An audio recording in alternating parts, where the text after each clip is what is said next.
Hi, this is Pastor Jonathan with St. Andrew United Methodist Church, and you are watching Ask the Pastor. This is an opportunity for you to ask questions about God, the Bible, theology, religion, really anything in that ballpark, and I will do my best to try to answer that question for you. The last question that I received was about these books that didn't make it into the Bible. What are they? And why did they not make it into the Bible? I've been asked this question a lot throughout my life and my career, and it's a great question. For those of you who might be out in left field, might feel like you have no idea what's going on, there are certain writings that have been, the question has been raised, why didn't they make it into the Bible? And the easiest way to explain this is to break it into two different categories. You have the Old Testament writings, they would have fit into the Old Testament apocryphal writings, or we might call them deuterocanonical writings, or intertestamental Jewish literature. And the best way to explain those writings is if we look at our Old Testament, it ends with the nation of Israel, the Israelites and the Judeans, returning to their land after the Assyrian and Babylonian exile. They rebuild their communities, they rebuild their temple, and this is what begins the Second Temple period. And that's essentially how the Old Testament ends. And chronologically, there's about 500 years between the building of the temple and the birth of Jesus. So you have a little bit of a gap between the Old Testament and the New Testament. And so the apocryphal writings, or the intertestamental Jewish literature, it really just fills in that time period. It's the chronology of the nation of Israel between the building of the Second Temple and the birth of Jesus.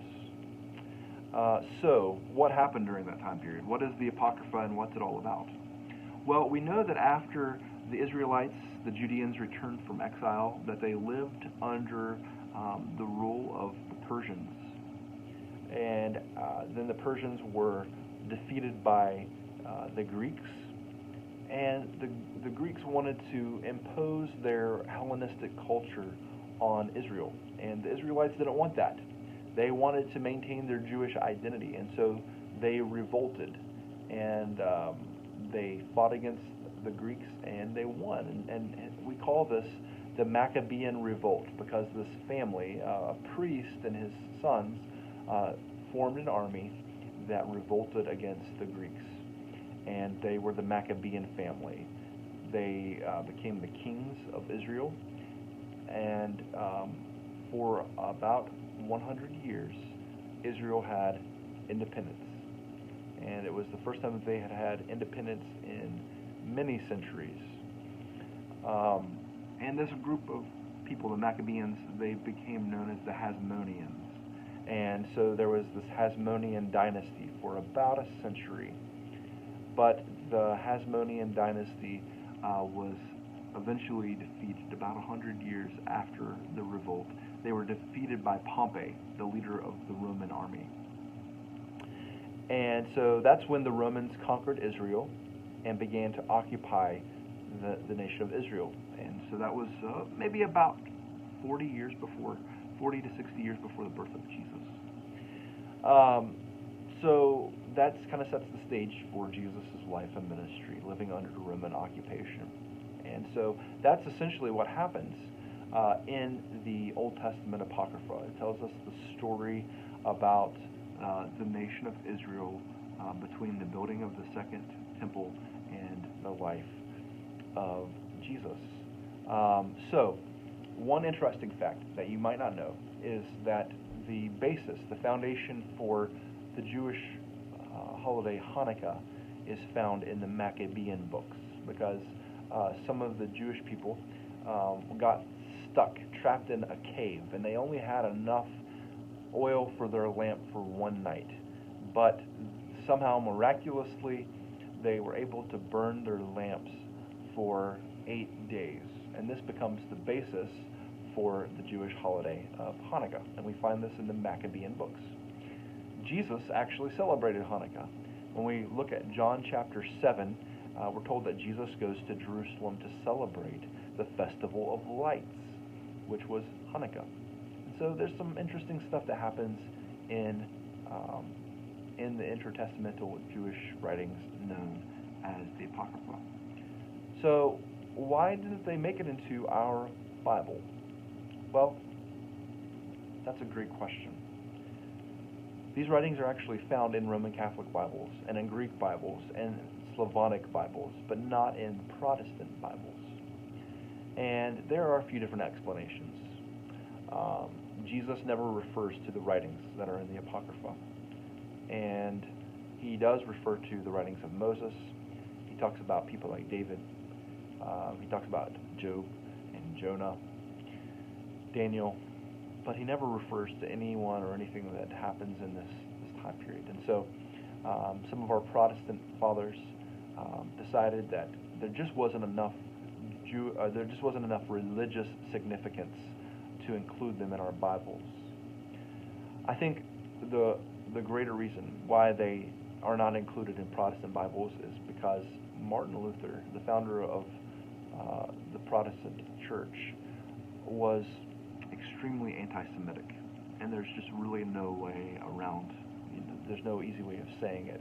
He was anti-Semitic, and there just wasn't enough religious significance in the Apocrypha. It was more about the history of the nation of Israel, and for him, he didn't want to include that in his Bible. In fact, Martin Luther didn't want to include the book of Esther in his Bible because the book of Esther does not include the word God. So if you've ever been in a Bible study on Esther, you probably knew that. But go ahead and read Esther. In our Bible, it does not include the name God. It is really a story that provides us the historical basis for why the Jews began to celebrate this festival called Purim.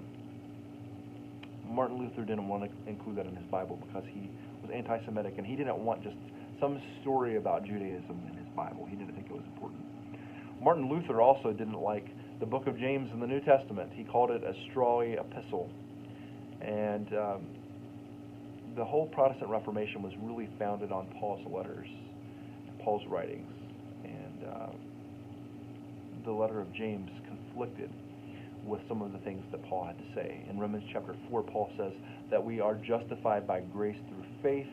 And in the book of James, it says that we are not justified by faith alone, but that faith without works is dead. And so there's some tension between these two writings. And Martin Luther wanted to just throw the baby out with the bathwater and get rid of James as well. But thankfully, some of our other Protestant leaders somehow managed to squeeze it into our New Testament. So that's essentially why the Old Testament writings, what we would call the Apocrypha or the intertestamental writings or the deuterocanonical writings, don't find their way into Protestant Bibles. So the follow-up question that I got about this is there anything wrong with the reading of these books? And the answer is absolutely not. Please go ahead and read the books that are found in your Bible first. If you need some guidance, I'd be happy to make some suggestions. But there's absolutely no reason why you shouldn't read the books in the Apocrypha.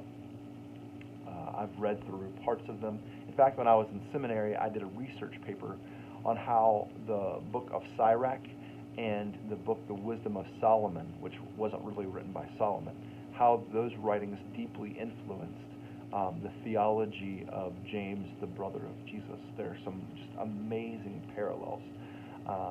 If you're interested, I can do that on another session of Ask the Pastor.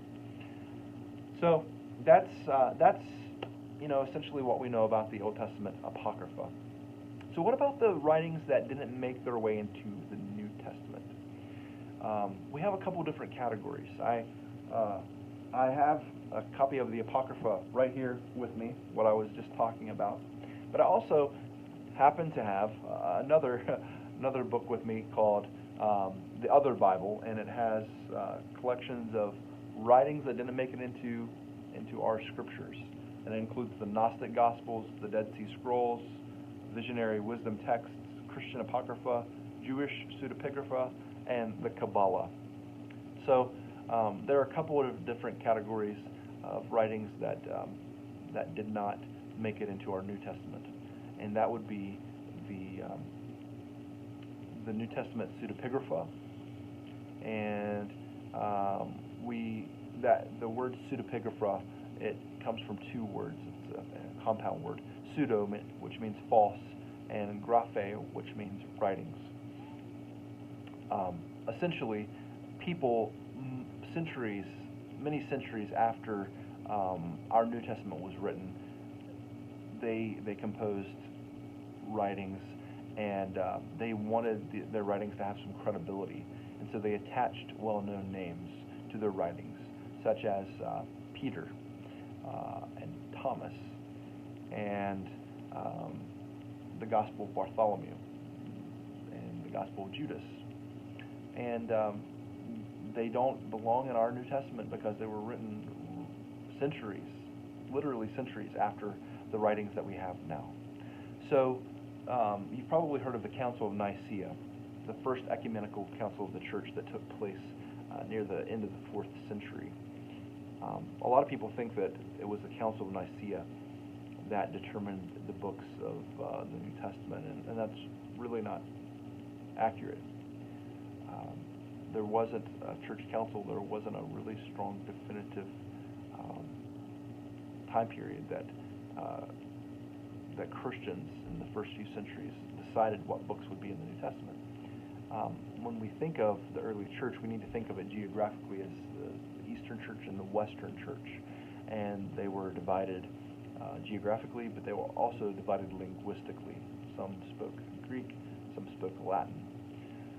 And so certain books that we find in the New Testament were read and accepted in the Eastern Church that weren't accepted in the Western Church, and vice versa. So when Christians in the first few centuries were debating about what books should belong in the Bible, they were never talking about the Gospel of Thomas or the Gospel of Peter or any of these writings. They were talking about writings that are in our Bible, like 2nd and 3rd John and Jude and Revelation and 2nd Peter. Should these books belong in our collection of Christian scripture? There was really never any debate over Matthew, Mark, and Luke. Some Christians in different parts of the world didn't accept and embrace the Gospel of John until the 5th century. And so there wasn't this really smooth, coherent process for how we got our New Testament. But I just want to put your mind at ease that there were really never any books that were questioned, that didn't make it in, that were written a long time later. There were a couple of books like The Shepherd of Hermas, which was probably written within the 1st or 2nd century, and also another writing called the Didache, which means the teaching. Those were probably fairly early, but they didn't make their way into what we call the New Testament because there was nothing really false about them. It's just that when the early church was looking at the different writings that were being read in worship, the different Christian writings that were being read in worship, they came to this conclusion that there wasn't enough universal significance to writings like the Shepherd of Hermas and the Didache. So if you go on the internet and you search the Didache, D-I-D-A-C-H-E, or the Shepherd of Hermas, H-E-R-M-A-S, and you can go and you can read those, and you'll find that there's nothing revelatory. It doesn't tell us anything that is shocking, that absolutely destroys the Christian faith. It's just probably not significant enough to be bound together with these timeless writings. That's the gist of it. So I hope that helps explain certain things. I'll go a little bit further with the Christian Pseudepigrapha. Some of the reasons that the Christian Pseudepigrapha were written was to explain documents that started to emerge within the first, within the 2nd and 3rd and 4th century of Christianity, specifically about Mary. And so they were written to support certain doctrines that are now popular in the Roman Catholic Church. When we read the Gospels, there's nothing that suggests that Mary remained a virgin for the rest of her life. This idea of the perpetual virginity of Mary. In fact, when we read the Gospels, we find that there are hints that Mary and Joseph had a normal married life after Jesus was born. But it seems that some Christians in the first few centuries of Christianity struggled with the idea of Mary having a normal sexual life. And so they had to invent certain doctrines, the perpetual virginity of Mary and the Immaculate Conception of Mary. So if you go to the infancy gospel of James, the proto-evangelium of James, which is in it's a pseudepigraphal writing. It actually has quite a bit of influence on Christianity. It's not in our New Testament, and it begins with the story of Mary. And I'll go ahead and tell you that I don't think that there's much historical credibility in this story, but it's fascinating. In the infancy gospel of James, it begins with the story of Mary. Her parents, Hiram and Anna, are barren, very much like Zachariah and Elizabeth in the Gospel of Luke. They can't have children, and one day, Anna is supernaturally able to conceive. She and her elderly husband, like Abraham and Sarah, like Zachariah and Elizabeth, are able to conceive and have a child. And they have this little girl named Mary. And the concept of the Immaculate Conception has absolutely nothing to do with Jesus or the virgin birth or anything like that. The Immaculate Conception suggests that Mary was born without original sin. Mary was given to, because of her miraculous birth, she was given to the priest who lived in the temple. And this part of the story very much parallels the story that we find of Samuel. Remember Hannah and her husband, they could not conceive. And when she finally was able to have a child, Samuel, she offers him to live at the temple with the priest, to be raised there. There are lots of parallels between these two stories. Just like Samuel's parents came and visited him and brought him special gifts and toys, we find the same kind of thing with the story of Mary and her parents, Hiram and Anna. But there was this problem. When Mary turned 12, she began, well, it's not explicitly stated in the text. You have to infer it based upon understanding the culture. But she could no longer live in the temple because she would make it impure. And the implication is that when she turned 12, she began her menstrual cycle. And women, this is the very reason women were not allowed in the temple precincts, was because of their menstruation. And so, when Mary turned 12, the priest had this predicament. They had to find a new home for Mary to live. And so they gathered all of the widowers of the community together. And Joseph happened to be one of those widowers. So he came and he drew the short stick, and he had to take Mary home with him. He was already a widower. His wife had died, and so Joseph had children.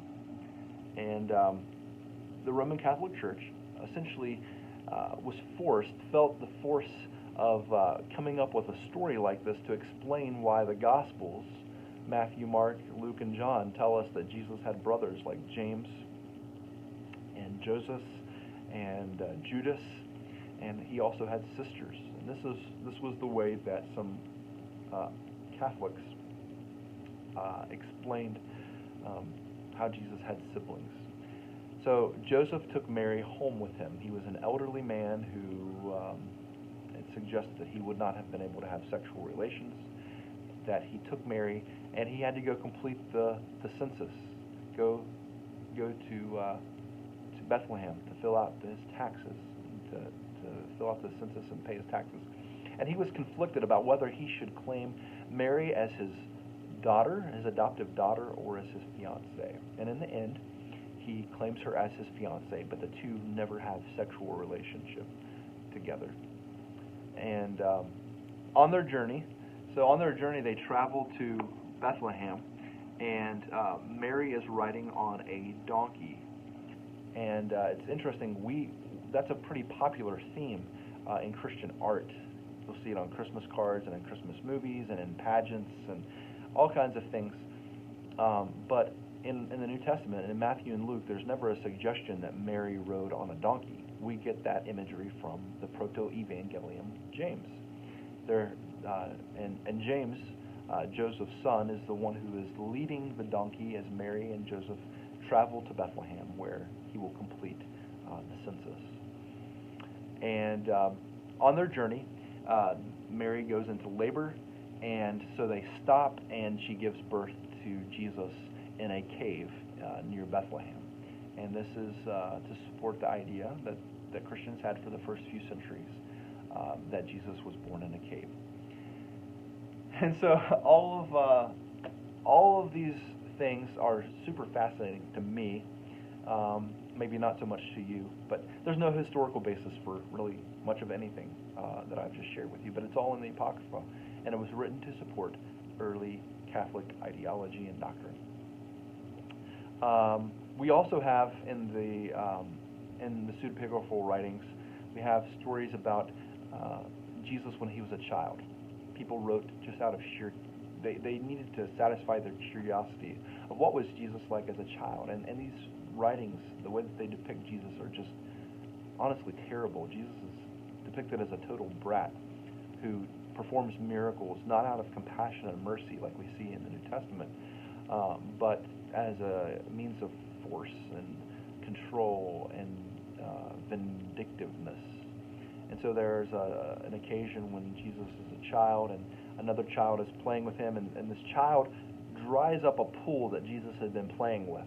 And Jesus is so angry that he says, I'm going to do to you what you did to my little pool. And so Jesus causes this other kid to be shriveled up and die.